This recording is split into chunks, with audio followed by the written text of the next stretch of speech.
Did you know back in the day all bucks were silver? I didn't. You didn't? Mm-mm. You ever listen to Merle Haggard? Yeah. You ever heard that song where he's just talking about, I wish a buck was still silver? It was back when the country was strong. I thought it was $1, still $1, or something. That'll get you. So today we're looking at a buck 110, and of course it was talking about $1 in the Merle Haggard song. But I gotta play with Courtney sometimes. Okay, so I was right. Courtney, come on now. Everybody knows you're the smart one. You ain't gotta. Look, You gotta I have play my the dumb. moments. You Y'all ain't don't gotta get to play see dumb. them often. But I have my moments. She does. She has her moments. So the buck 110.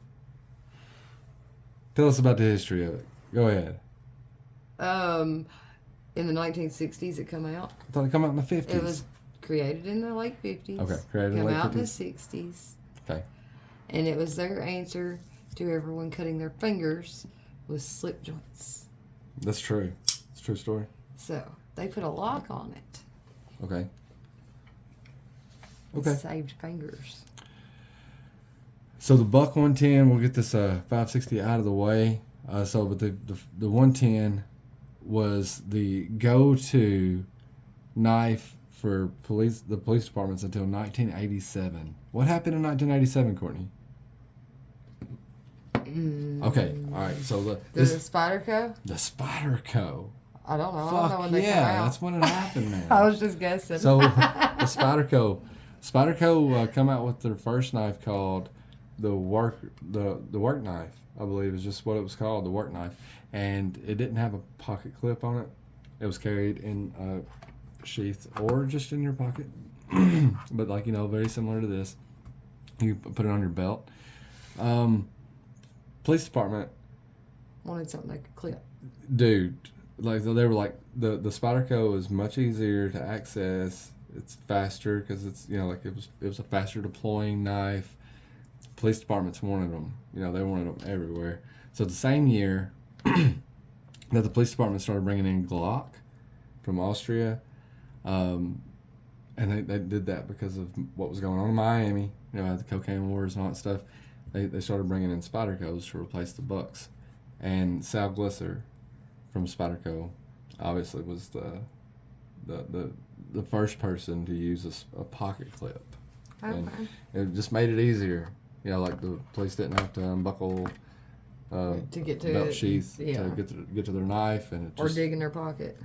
removed a step. But the buck 110 is still absolutely a legend, right? Like I was talking to Jerry Neves. He's like, I didn't know you had a knife channel. I said, yeah, man, I got a knife channel. I got like 300 videos. He said, out of all those videos, any of them a buck 110 video? I was like, no. He was like, well, then you don't have a knife channel. Hate to break it to you. So, gotta have a buck 110 video. Thanks to Hunting for Hookers, we have a buck 110. That wasn't true. Jerry didn't say that. I just feel like lying today. Okay, so buck 110.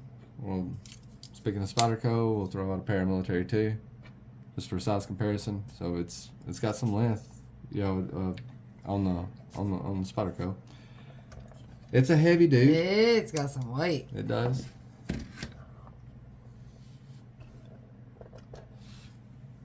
Is it in? Hang on, it ain't. It ain't zero. There we go.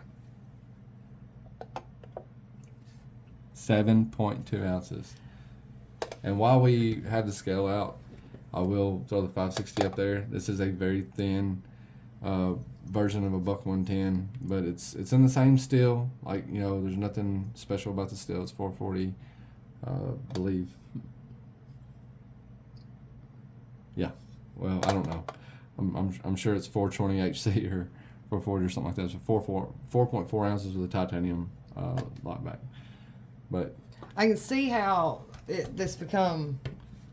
buck become popular though. it's very Like as comfortable. far as a durable working knife. Yeah. Like it feels like it's made solid. It kind of feels like, it's interesting to know that knife's been out since the 60s, and we modern day we rave about the Triad lock you know, in a knife that's just like a virtual fixed blade. But you know, you kind of got the same aspects going on here. I'm not saying you can't fill them, but Right. what I'm saying is like it'd be a lot harder to fill something with a full spring than it would be to fill a crossbar lock or something like Right. that, you know. And not trying to put the crossbar lock down. Access lock was a good lock. Almost any kind of lock can fail, Right. and including this one. You know, like none of them's actual. And the triad failure. lock eventually. Yeah. Like they've all been tested to fail. Yeah, So- absolutely.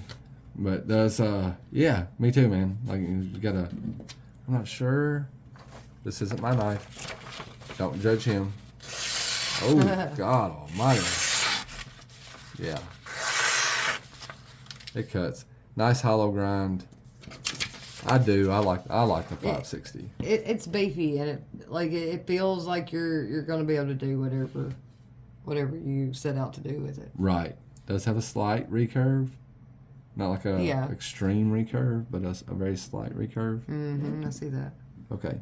So we got 1, 2, 3.5. So a 3.5 inch cutting edge and a right at a 4-inch blade. We'll call that 3 7/8 or 3 15/16, something like that. For an overall length. We got 1, 2, 3.5, 4, 5, 6, 7, 8.5. You know, a little over 8.5. And it is a very comfortable knife. Yeah. And to be as heavy as it is, when you have it in your hand, it really doesn't feel like it's No. that bad, man. It's just It feels your hand up nice. It's kind of blocky. it feels but like you got a tool in your hand. It does. It feels like you got an E-swing. A 27 ounce framing hammer is what it feels like you got in your hand. Like, and it does. It leaves a lot of, you know, attitude adjustment on the other So I hand. said, holding it in my hand, it really does. I'm like, I can knock somebody out with this if I couldn't get the blade to. This knife may be one of the most loved and one of the most hated knives that exists today Why do people hate it when they hate it? because it's out of date, Oh, you know, and like there's still people that like them, so it's something to argue about, and that's just, you know, I would say out of that's date, but new to me. yeah. Yeah. But very much enjoy having this knife around. Thanks Hunting for Hookers for allowing us to borrow it. If you've stuck around this long and you want to add something in the comments, tell us your favorite Buck 110 story. I want to hear it, man. I want to hear it. So let us know in the comments. Let us know what you think about the Buck 110. Let us know if you have any additional information to add to that Buck 110 legacy. And of course, if we got anything wrong, let us know that too. If you like the content, consider subscribing. And we'll see you on the flip side. Yeah, we'll see you on the flip side.